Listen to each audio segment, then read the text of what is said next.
Assalamualaikum warahmatullahi wabarakatuh.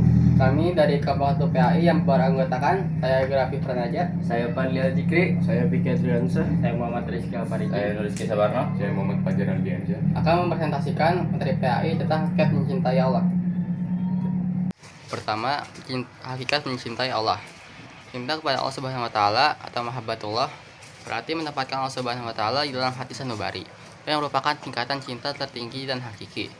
Cinta seseorang kepada Allah tumbuh dari pengaruh akal dan jiwa yang kuat akibat berpikir mendalam terhadap kekuasaan di langit dan bumi. Seorang tidak akan memperoleh kesempurnaan iman tanpa mengenal keagungan Allah Subhanahu wa taala, merasakan kebaikan dan kehalusan Allah, dan mengakui nikmat-nikmatnya. Allah Subhanahu wa taala telah menetapkan cinta kepada orang-orang yang beriman sebagaimana firman yang dalam Quran surat Al-Baqarah ayat 165 yang berbunyi, A'udzubillahi minasyaitonir rajim.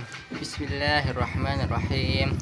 Minan nasi may yattakhidhu min dunillahi andadan yuhibbunahum ka hubbillah.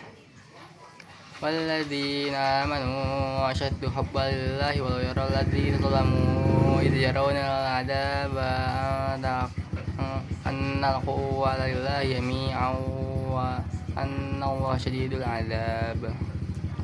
Artinya, di antara manusia ada orang yang menyembah Tuhan selain Allah sebagai tandingan yang mereka cintai seperti mencintai Allah. Adapun orang-orang yang beriman sangat besar cinta kepada Allah. Sekira orang-orang yang berbuat zalim itu melihat ketika mereka melihat azab pada hari kiamat, bahwa kekuatan itu semuanya milik Allah dan bahwa Allah sangat berat azabnya. Insya mereka menyesal. Surat Al-Baqarah ayat 165. 2. Hakikat takut kepada Allah. Khauf. Rasa takut khauf merupakan sifat orang yang bertawakal sekaligus merupakan bukti iman kepada Allah Subhanahu wa taala. Sifat khauf dapat mencegah seseorang berbuat dosa. Takut kepada Allah Subhanahu wa taala dapat merupa rasa takut tidak diterima taubat, takut tidak mampu istiqomah dan beramal saleh, takut akan memulai hawa nafsu, takut tertipu oleh gemerlap duniawi, takut terperosok dalam jurang maksiat, takut atas siksaan kubur, takut terjebak pada kesibukan yang melalaikan dari Allah Subhanahu wa taala, takut menjadi sombong karena memperoleh nikmat kepada Allah Subhanahu wa taala, takut mendapatkan siksaan dunia dan takut tidak mendapatkan nikmat surga.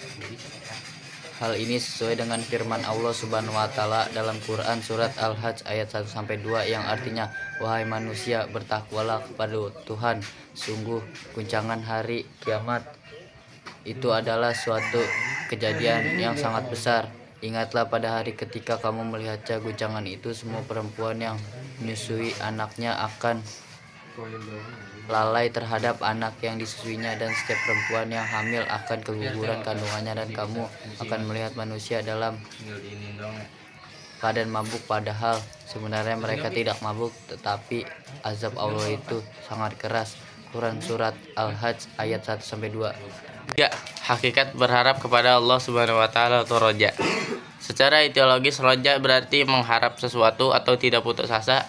Hal ini sesuai dengan firman Allah Subhanahu wa taala dalam Quran surat Al-Ankabut ayat 5 berikut ini, yang artinya, barang siapa berharap pertemuan dengan Allah, maka sesungguhnya waktu yang dijanjikan Allah pasti datang, dan Dia yang Maha mendengar, Maha mengetahui. Menurut istilah, roja berarti berharap untuk memperoleh rahmat dan karunia Allah Subhanahu wa taala. Sifat roja ini disertai optimis, perasaan gembira, sikap percaya dan yakin akan kebaikan Allah Subhanahu wa taala. Lebih dari itu, sifat roja harus dibarengi dengan amal-amal soleh untuk meraih kebahagiaan di akhirat. Seorang yang berharap kepada Allah Subhanahu wa taala tanpa diikuti dengan amal, maka ia hanya berangan-angan belaka. Sekian. Hakikat tawakal kepada Allah. Rasulullah SAW menganjurkan umatnya untuk selalu menerapkan sikap tawakal dalam kehidupan sehari-hari. Sikap pula yang diajarkan kepada para sahabat Nabi SAW. para sahabat Nabi terbiasa bersikap tawakal dalam menghadapi permasalahan hidup. Ini menjadi bukti keberhasilan Nabi dalam memberikan contoh perilaku hidup yang dihiasi dengan tawakal. Rasulullah SAW selalu pasrah kepada Allah. Tidak ada rasa khawatir dan gelisah dalam menghadapi berbagai macam permasalahan. Allah Subhanahu wa taala berfirman dalam surat Ar-Ra'd yang berarti demikian kami telah menghusut engkau Muhammad kepada suatu umat yang sungguh sebelumnya telah berlalu beberapa umat. Bahasa tawakal berarti memasrahkan, menggunakan sesuatu, mewakilkan atau menyerahkan. Secara istilah tawakal artinya menyerahkan segala permasalahan kepada Allah Subhanahu wa taala. Setelah melakukan usaha sekuat tenaga, seorang yang bertawakal adalah seorang yang mewakilkan atau menyerahkan hasil usahanya kepada Allah Shallallahu Alaihi Wasallam. Sifat ini merupakan bentuk kepasrahan kepadanya sebagai Zat yang Maha Kuasa atas segala sesuatu. Tidak ada rasa sedih dan kecewa atas keputusannya yang diberikannya.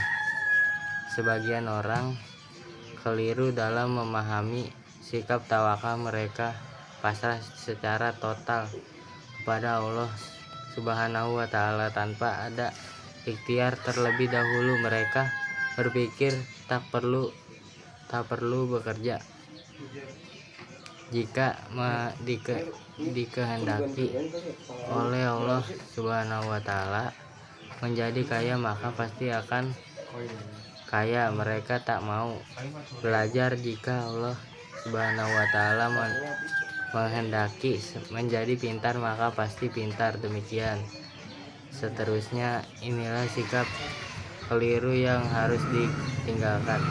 Sekian dari kami, mohon maaf kalau ada kesalahan dan kekurangan. Wabillahi taufiq wal hidayah. Wassalamualaikum warahmatullahi wabarakatuh.